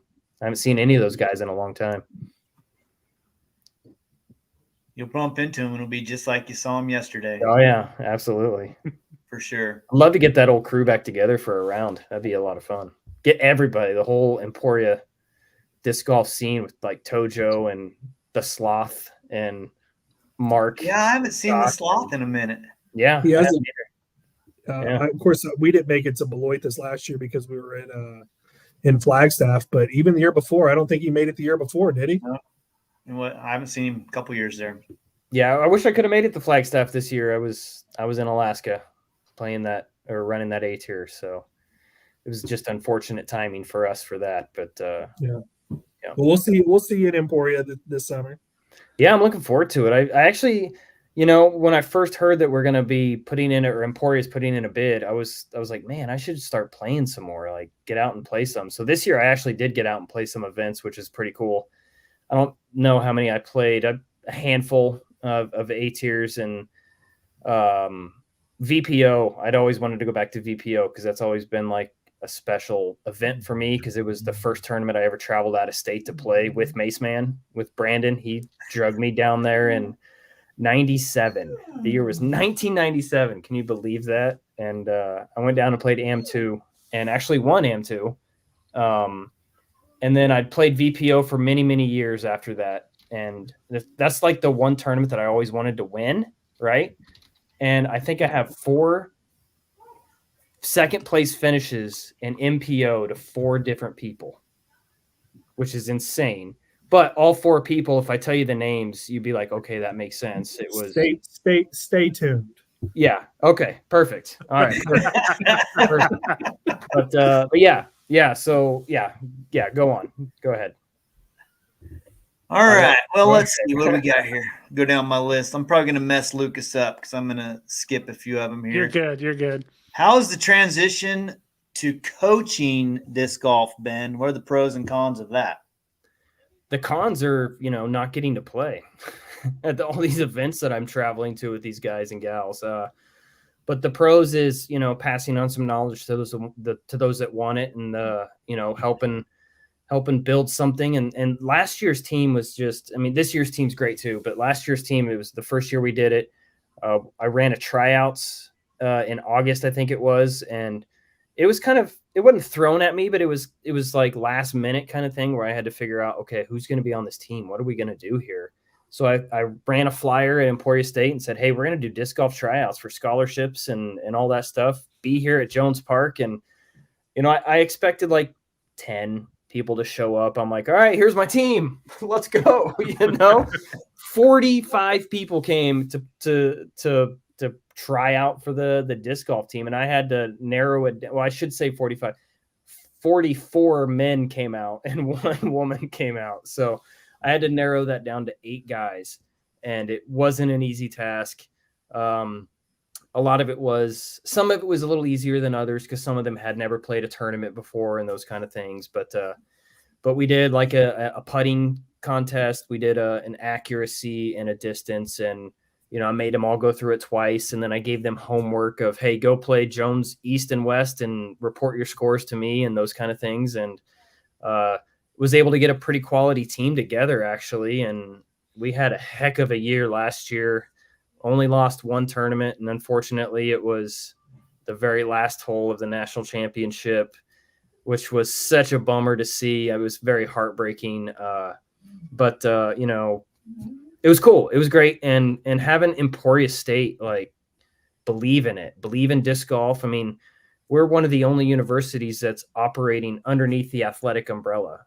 So we're not a club. We're an official, athletics. And I have monthly head coaches meeting where I'm sitting next to the football coach talking budgets and all that kind of stuff. It's pretty insane when I sit back and look at everything and think about it, but it's really cool that Emporia State believed in it and gave us all scholarships and put together a budget for us to travel and go to these events and just have a great time. And the guys and gals I have this year are awesome as well. The funny story about the last year was the one girl that showed up, her name was Shelby, and she was from Topeka originally, and she played on the volleyball team, and she just happened to play disc golf, and I saw her out at the course one day, and I said, hey, do you want to be on the disc golf team? We need to find one more girl, but are you interested? And she was all about it. And a couple weeks later, I get an email from a girl named Rebecca that said, I'm interested in playing on the team. Shelby's a friend of mine. I heard you need somebody. Spoiler alert, I've never played disc golf in my life. And I'm like, well, we need a girl, so here's your scholarship. Let's go.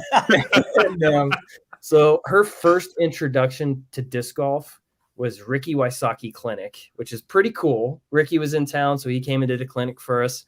That was her first introduction. And then that weekend, we all went to Jonesboro and played a tournament. And her first round was at that course, that Jonesboro course that you see on the video and everything. And I don't remember what she shot, but it was a lot. But that girl is in love with the sport now. She was a senior last year. She graduated and went back to ESU just to get her master's degree so she can play disc golf. And that's it. So she is addicted. She's hooked, and it's great to see. I love it. And now we actually have 4 girls playing on the team, which is great. And they're just awesome individuals and great players. And just the team, the camaraderie between everybody has just been so phenomenal this year. And I'm excited to see what we do at Nationals this year. That's cool, man. Yeah, good luck to you, man. Congratulations. Yeah, appreciate it. That's cool. Yeah, it's awesome. All right. I got 2 more here, I think. All Maybe 3. How has the transition from DD/Rusco to House of Disc affected you, if at all? Yeah, great question. It really hasn't affected me at all. I'm kind of a unique situation at Dynamic, I'd say. Now, if I was still like acting team manager as I was a few years ago, it'd probably be a different story.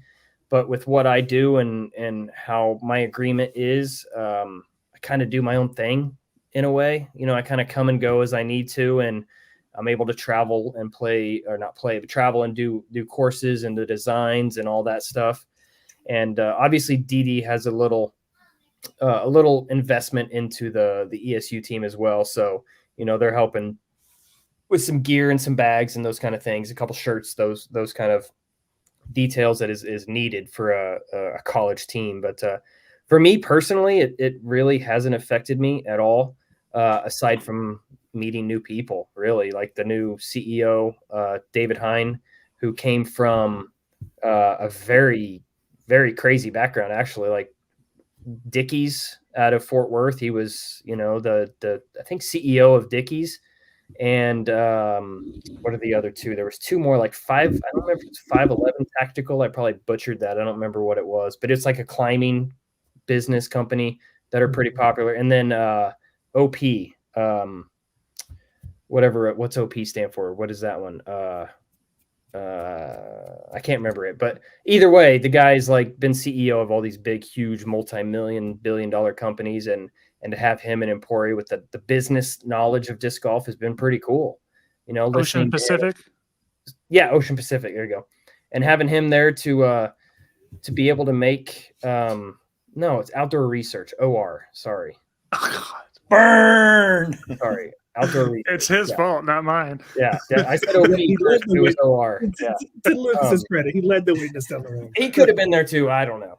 But no, it's great having them in. And then I actually got to sit down and meet Knut Ari, who is the GM CEO of the entire thing, the European guy that they brought in to do all that stuff. So it's great. And you know, it's a little different, I'd say, than when it was just the whole family atmosphere. You know, it's definitely not the family vibe anymore. It's pretty much all business at this point. But I mean, anymore, you kind of have to go that route if you want to succeed. I feel like you can be mom and pop still and be successful, but when you want to do bigger things in the industry, then you've got to kind of do these steps, you know.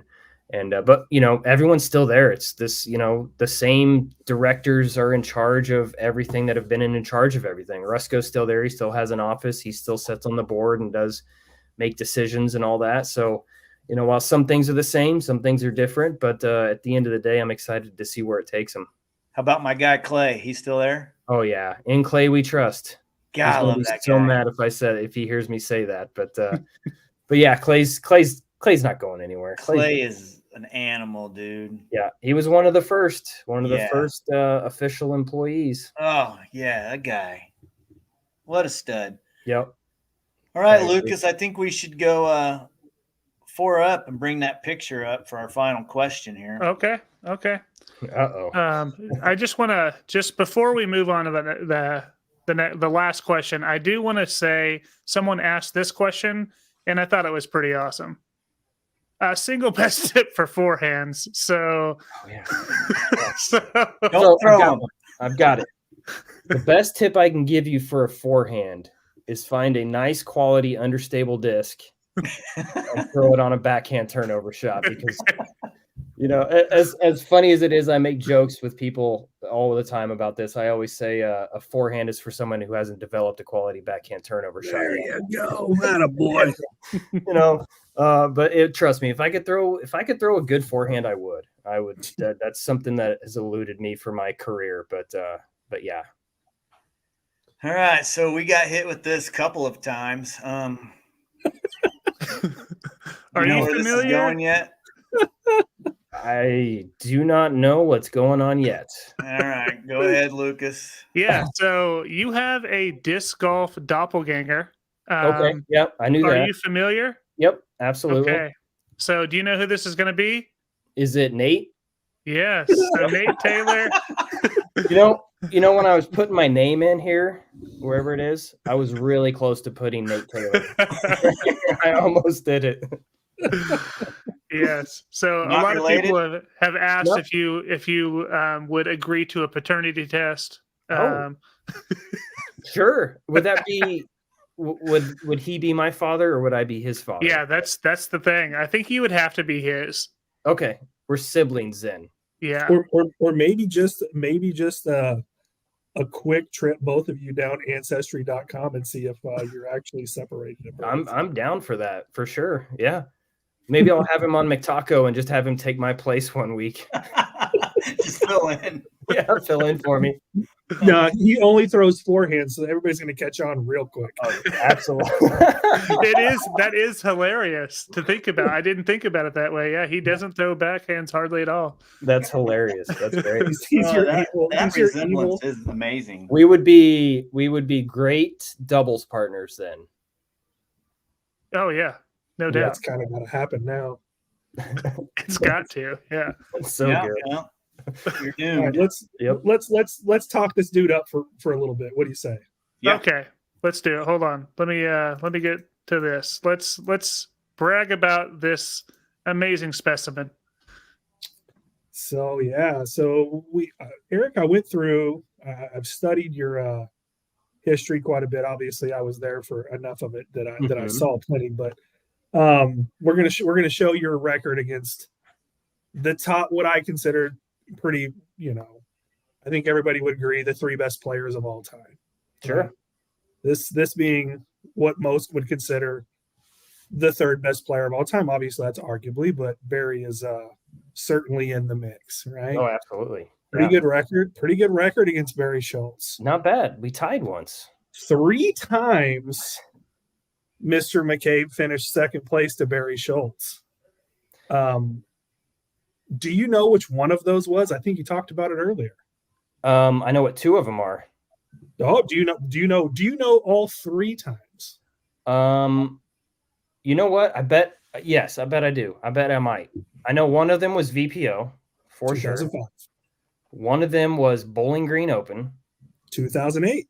because that was the closest I came to an NT. I remember that.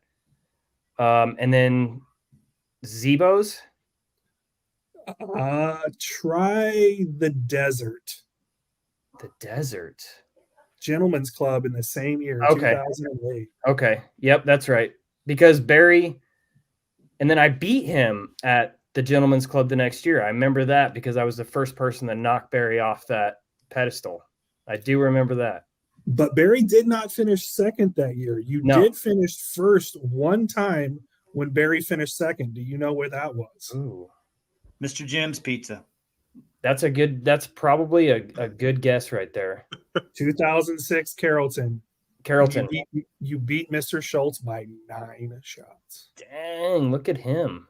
That was Did he not show up? Bad. Did he show up late? I've always enjoyed Barry. I've always enjoyed playing with him. He always stopped in Emporia and stayed at my house over on Lawrence Street anytime he was coming through, and I always really enjoyed playing rounds of golf with Barry. Yeah. Let's show the next one, Lucas. Obviously, you know, a lot of people will consider Barry to be probably the third greatest player in the history of our sport. We get in a little grayer area when we're talking about these two guys. The first one, obviously, the champ, right? Absolutely. You played against the champ, and you were playing at the same time 49 times, I believe, with the champ. Okay. That's not a bad record. I'll take that. You never finished second directly to Ken. However, you did beat the champ one time where he finished second place. Do you know where that was? Ooh. I beat him and he got second. That was probably Barnett Park. God, this dude's got a memory. 2009 Barnett Park's disco. Although I believe any of us would remember if you don't forget losing. You don't forget beating the champ in Florida. In his backyard. Yeah, there you go. Yeah. Pretty awesome stuff. Yeah. Pretty awesome stuff. What was your experiences playing with Kenny? I know you got to play with him a lot of times, so. Oh, it's super intimidating. I mean, like, he was just this beast, just this robot, right? That just never really threw bad shots, it seemed like even if he did throw a bad shot, he was able to get up and down, and you had to press so hard in order to get any strokes on the guy. He was just intimidating, I think, is the best way to put it. And very just a genuine guy too. You know, he's very competitive, but he's also, you know, first to give you props when you've done something well, right? I've played a lot of rounds with with Climo. I've played golf with Climo before a few times. You know, he's a big avid golfer as well, and it's the same on the golf course it is on the disc golf course. The guy is just super competitive and better than me, to say the least. So, but the thing about Kenny, he always, you know, he was one that I looked at as well. And I think it's more of us old school golfers. We tend to not change up our form and throw everything on the same angles. And I know Climo did that, and I try to preach that. And if I'm trying to throw a turnover shot, I love to hit the same line, just throw a flippier disc. And that's something that I learned watching Climo play. But obviously we didn't have the discs that we have now, to where some of these discs just don't even come close to turning over, you know? So, but yeah, it was all, Climo's the man. I mean, dude, nobody's going to do what he's done in his career. I just believe that. Yeah. I really hope, with getting him back at USDGC this year to play to play the skins round and then have him on the coverage. Mm-hmm. I really hope, and I know you and I have talked about this quite a bit, Smitty. I really hope that's opened the door to show this next generation who Ken Climo was. Absolutely. And getting back in the forefront of our sport, because I think we need it and he deserves it. I agree with that 100%. The guy's the man. Yeah. All right. We got one more for you. Pablo. There is a Macbeth dude that a few people have heard about, right? Yep. So played even more with Paul. Yep. I believe that. Yep. We came up kind of similar time frame. Fairly 92 events. You played in the same event as Paul. Finished, never won where Paul finished second. However, you did. Oh, I take that back. You did have one. One time you won when Paul finished second. Do you know where that was? Ooh. Let's see. I will give you a hint. We have referenced this city a couple times during this podcast. Okay. Surely not. Oh, I do know what it is. It was Flagstaff. It was Super Bowl. Yeah, I beat him in a playoff. 2009 Aspen Sports Tree Bash Open. That's right. Yep. A-tier win. In your Twice you finished. Twice you finished second to Paul. Shocker. Do you know what those were? Twice to Paul. Probably. Was it a GBO? GBO was not one of them. Not GBO. So one of them was the 2012 River Park Open. Okay, Utah. That was when we were. Yep, I remember that trip. That was me, Paul, Brittany, Steve-O, and Brad all in the RV driving west. And this was he happened to be another one of the folks that beat you out for the VPO. 2000. Okay, that's right. Yeah, Paul did beat me. Yep. It was those two, and then the other two were Coda and Avery. Coda and Avery. That's a pretty good foursome if you're going to lose to some folks. It's not bad. Yeah. Just a few accolades for folks who may or may not know. Obviously, we have a 2-time major champion, 1-time world champion. Eric won 17 A tiers in his career. That's pretty impressive. He's also won 4 more as an MP40. Old guys with A tiers. We got 3 old guys with A tiers. Let's go. A former top 10 in the world. How long were you a top 10 in the world? Like, I honestly years? don't know. I know the year that I won Worlds, I went down in rankings. Yeah, I saw that. Yeah, I think I saw you as high as like 5th in the world at one time. I think 3 was my highest that I ever got. 3, yeah, okay. Yep. Career high rating of 2. We'll throw the 1034 out in 2021 where it was only 4 rounds. Yeah, no, that I never considered that. Yeah. But 1031 and was 1025 and above for a very long time. And this is another one of these guys that we've had on our pod, Smitty, where Mr. McCabe has been 1,000 rated or above since December of 2003. It's crazy. Ooh. 20 years as of this month of being 1,000 rated, and 1,000 rated back when 1,000 was like what 1020 is now. Yeah, 1,000 was harder. Yeah, really hard. Pretty impressive dude. Yeah, I remember when ratings started too. I remember those years when the ratings first came to the scene, and we were like, "What are these again? What? How does what?" And I think people are still like that. What is this doing? How does this work? There's a lot of people that really hate ratings, but I honestly think they're a good judge of your disc golf ability. Now, I agree. Granted, some tournaments, the course sets up where anybody can go and shred if they throw the disc under the pin the whole time. But, over a tournament weekend, I really feel like the ratings do line up pretty well. Ronnie and I can usually finish and look at each other and say, yeah, that felt like a 1020 and that felt like 984. I always feel like I know where the 1,000 break is. Like, I felt, you feel like, 7 was like 1,000 or something like that. The only thing I've ever really had any contention about the ratings is it's weighted so heavily on who plays instead of how you play. Yeah. That's the only, but I think it's a fair barometer. I mean, if someone is, a 995 player, that's a good player, right? Yeah, he's good. He's going to be a good player. And if he's 920, maybe he's someone who just doesn't play enough, or maybe he doesn't play against better people. But it's a barometer, and it's an easy barometer we can all use. It totally is, and I've always said that, and it's better now than it was back when. Who knows when they updated them? But I've always said that ratings are what you've done, not what you're currently doing. And until they update them weekly, which would be a nightmare for somebody, I just think that's how it's always going to be. But you never judge a rating. If you see someone in an event that's 960, that doesn't mean they're not going to come out and shoot.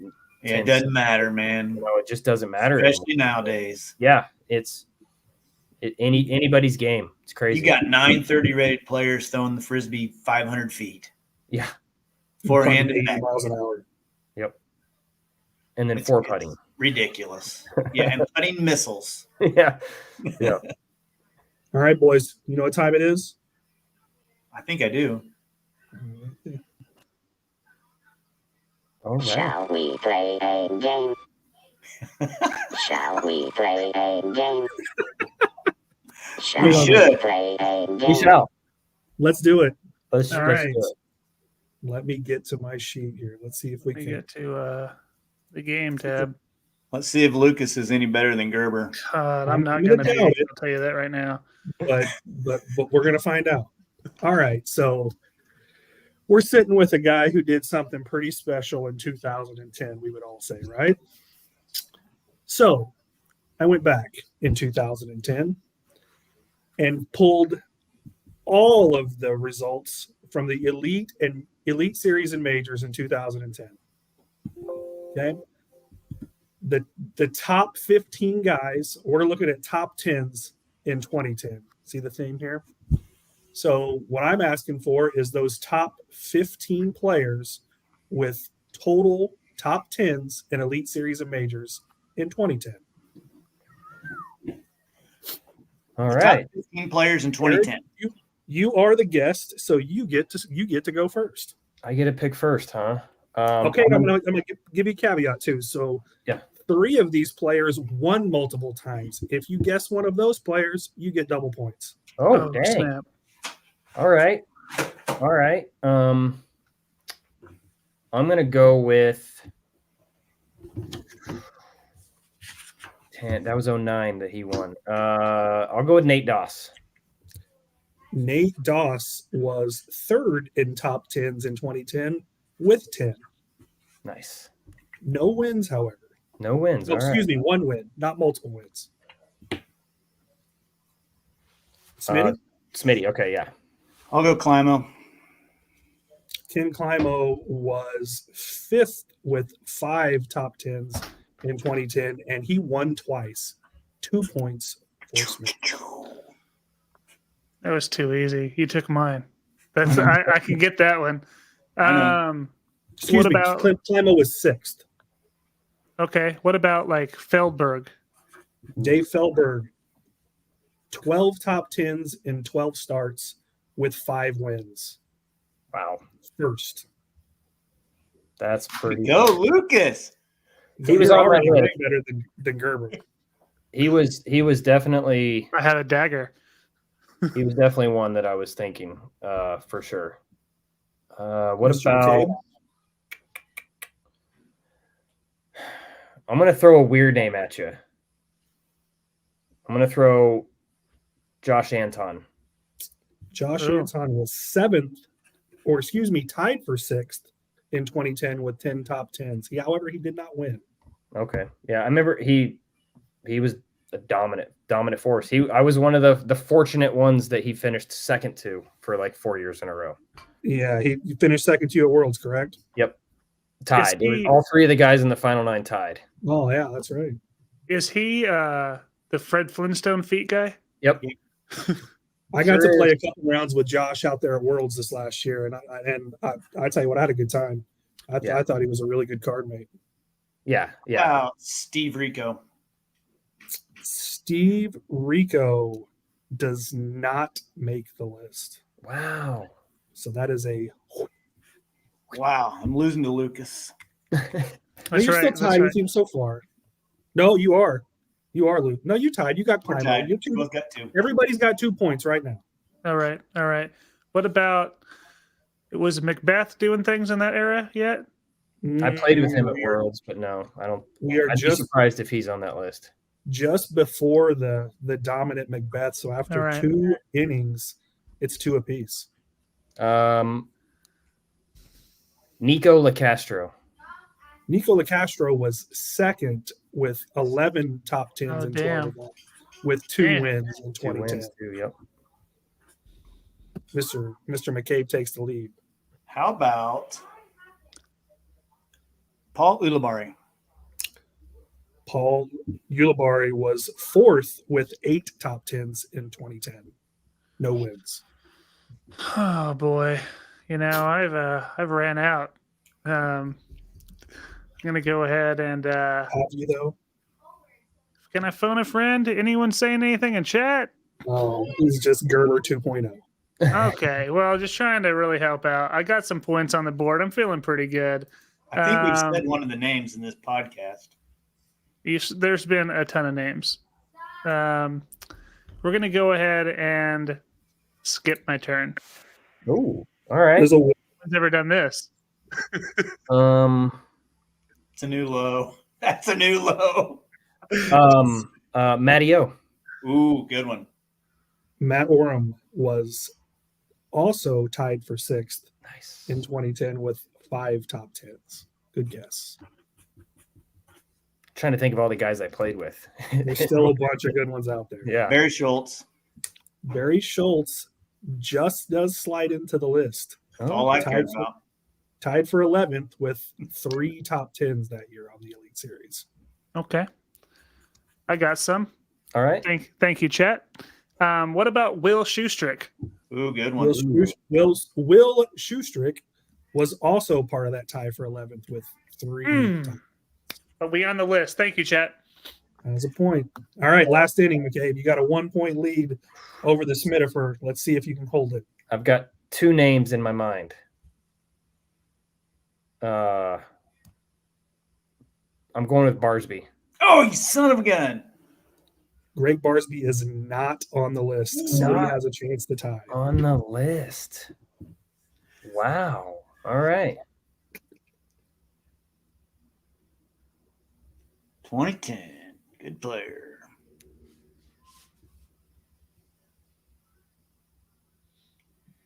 I'm going to go with. This is where if we had this like really awesome. This is a stretch. Here would come the Jeopardy music. Yep. I'm trying not to get copyrighted. I'm trying not to look at the chat. They're all saying Avery. Avery's off the table. We can't say that. I can. Go to Hatfield. Ooh. The Hatfield is not on the list. Elite Series of Didn't majors play only. enough All right. events out. And Avery Jenkins is mine. Avery Jenkins is correct. Is it? Was part of the tie with Climo, Anton, and Matty O with 5 top 10s. So Mr. McCabe, I believe, becomes the first guest to win the game. Was Eric on there? We didn't say McCabe, did we? Eric McCabe was 5th with That was 6 stupid. top Why 10s didn't I just say him? 6 top 10s and 9 events with a win? I can't believe you didn't guess it. Yep. So the other people not guessed: Kel LaVisca, 4 top 10s. Ooh. Yep. MJ, I was going to say. Michael Johansson. I was also going to Another guy say I got to play with out there in Flagstaff, 4 top 10s. Do too was another one I was going to guess. Devin was not on the list. Oh wow. He actually was on the list just below 2. He had 2. Didn't Okay. quite make the top 15. So we have a pretty. We have a guy from Texas. Bradley Williams is correct. Mm. 3 top 10s. And we have a former United States champion, Brinster. Steve Renster. Correct. Someone get. Charlie got that one. Attaboy, Charlie. Yep. He Googled. Brinster. It's all right. I'll take it. 2010 was a great year. It wasn't my best year though, either, on the tour at least. Yeah, 2008, 2009 was pretty. 8 pretty was definitely ridiculous. my year. Yeah. Yeah. Yep. Yep. So that is the game. Congratulations! I think you're the first guest to ever win. Nice. Did Lucas get last? I should have guessed He myself. I think I you. tied. He tied you. I'm the people's champ. Rock, paper, scissors for it. No thanks. Come on. We got to have DNFing. Come on. DNF. Ready? 1, 2, 3, shoot. Boom. What'd you do? You scissors? All right, that hurt. That hurt. What Eric, year did you go on tour the first year? 03. 03? that was going to be Yeah. one of my questions. Yeah. In the Dodge? The first year, yep, in the Dodge, the first year of the national tour. I played the first ever. It's kind of cool, actually. I played the first ever national tour, and I played the first ever DGPT event that was at Maple Hill. Actually, another fun little fact is, do you know who the first person was to throw out the first disc ever at a Disc Golf Pro Tour event? It's a female. Is it a disc golfer? It is. Was she was like the first one off the tee? First one off the tee that day. Is it one we should all know? Probably not. Smitty, you probably know, but like, Gary Berlogger. no, not that long ago. She's in the next room. D Nice? Yeah. Really? Whoa! Nice. How cool is that? Yeah. That's real That's cool. very Yeah. Yeah. It's a cool little stat. Heck yeah. That's So- sweet. That's sweet. Recognize. So we may what would you say, Lucas? We get cut off at 2 hours? Yeah, I think we've happens? pushed the threshold. I don't know what happens. I don't want to find out. So, Well, I mean, we might as well use our last 3 minutes to see what happens. okay, I yeah. don't know. I mean, worst that happens is we probably lose live and 4 of us. Just lose the whole podcast. Can't wait. Oh, you think so? I know. Suck back I'm into sure the it'll just vortex. cut off. You'll just cut off. Lucas, need to set up a skins match. Taco, McCabe, Ronnie, and Smitty. Down. You guys in? I would be down for that as well. All right, it's coming three on the dudes I channel. really like playing disc golf with. So I've been messing around. I want to do one of those imposter rounds. Have you seen those things? No. So Foundation does it a lot. It's where 4 guys get together, and there's 4 playing cards, right? And you pick them on the first hole, and there's 4 aces and 1 joker. Whoever gets the joker is the imposter that round. You guys are playing 4 like alternate shot, and you set a goal at the beginning of the round. Hey, we're going to shoot a 55 today. That's our goal. Well, one person out of, so if it's us 4 and I draw the imposter card, I'm trying everything in my life to not shoot that 55. And you guys are all, and nobody knows who it is. And it's like, as soon as someone shanks, they're like, oh, that's the imposter. It's kind of cool and kind of fun. And that's something that I've always wanted to try. So if you guys are down with that as well, we've got to force them here. Go check it out. Just search imposter disc golf on YouTube and then they'll pop up. They look like a lot of fun. I'm going to be in an airport for most of the day tomorrow. Done. Do it. Yeah. Eric doesn't get to know that I generally do this from whatever hotel I'm in for the week, but right. I'm in Grand Rapids, Michigan, coming to you live this week. So fantastic. It's probably got some snow on the ground up there. Dude, I got my first taste of lake effect snow on Monday. Oof. Never experienced that before. I'd rather to keep from experiencing it ever again. I don't blame you. Don't blame you. You did have a nice piece of walleye, though. I did get some extremely good walleye. Nice. I had some this last week that I caught myself. Oh, I wish I would have caught it myself, but that's what else we need to do. We need to get the boat out. Take my boat out. Actually, I got rid of mine. Well, I've got mine still, so we can make this happen. Let's do it. Let's do it. I'm down. Cool.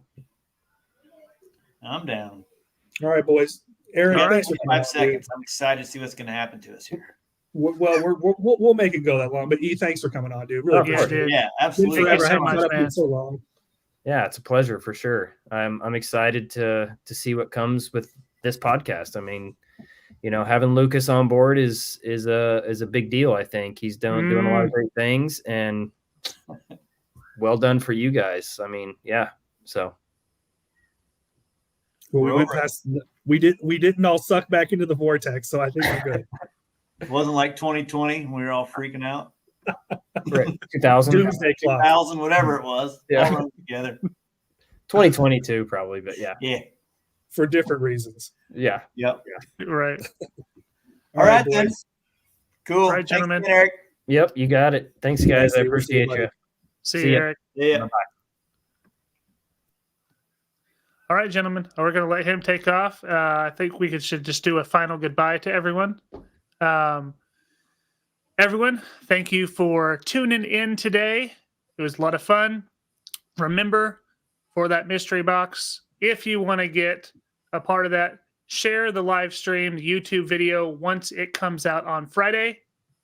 Comment on it and like it, and you're in for that mystery box.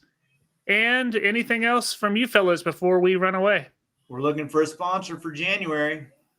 Yeah, please reach out about sponsorships. Let me pop that back up. Remember, if you do want to sponsor, of course, you can do an episode sponsor. You can do a title sponsorship. Just reach out to either me, Smitty, or Ronnie, or you can email us at win.dummies.podcast@gmail.com. We had about at least 30 plus people in chat all night. Really appreciate all the engagement. Make sure you're checking out the YouTube, because that's how we can pop your name up. And I think it just brings a lot more fun to the episodes when we can see who's saying what. So loved that a lot. Thought it was really cool. Yep. Yeah, guys. First episode with the new format, man. I think it's I really thought it was really good, man. This is very very cool. And obviously having a dude we've known for a quarter century and a good dude to close our year out was pretty awesome. 100%.